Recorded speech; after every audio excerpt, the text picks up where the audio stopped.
Hi, we're here in the kitchen garden in mid-July. As you can see, things have grown incredibly since we planted it mid-May. We have 4 quadrants here, and they're planted with flowers and with vegetables.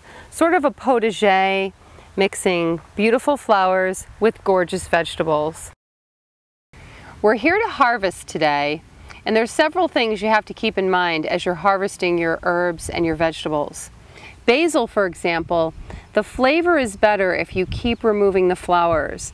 So when you see it go into flower, I try to make sure that I'm removing it before it goes into flower so that when I cut my basil leaves, they taste fresh. Over here we have some thyme.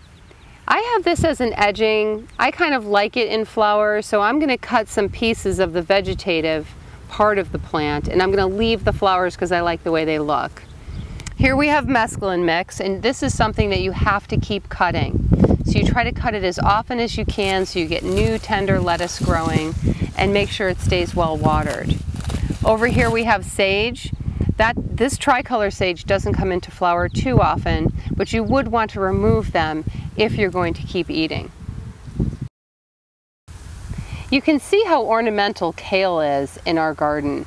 I have a purple kale here with a green kale winterthur behind it.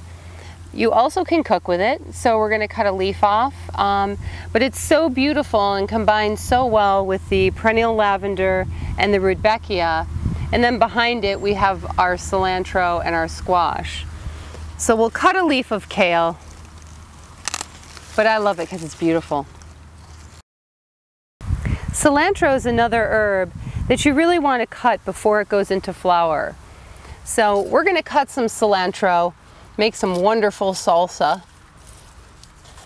So I'm going to cut this cilantro, and if you would like for it to go into seed, it'll become coriander. So maybe we'll leave some on here.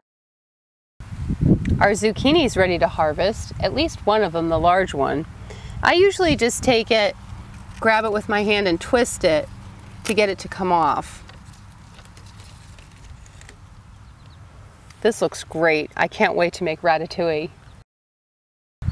In this quadrant of the kitchen garden, we have sugar snap peas, one of my favorites. I love to go out and pick them. Sometimes most of them don't end up in the kitchen. They're so good you can eat them right off the vine.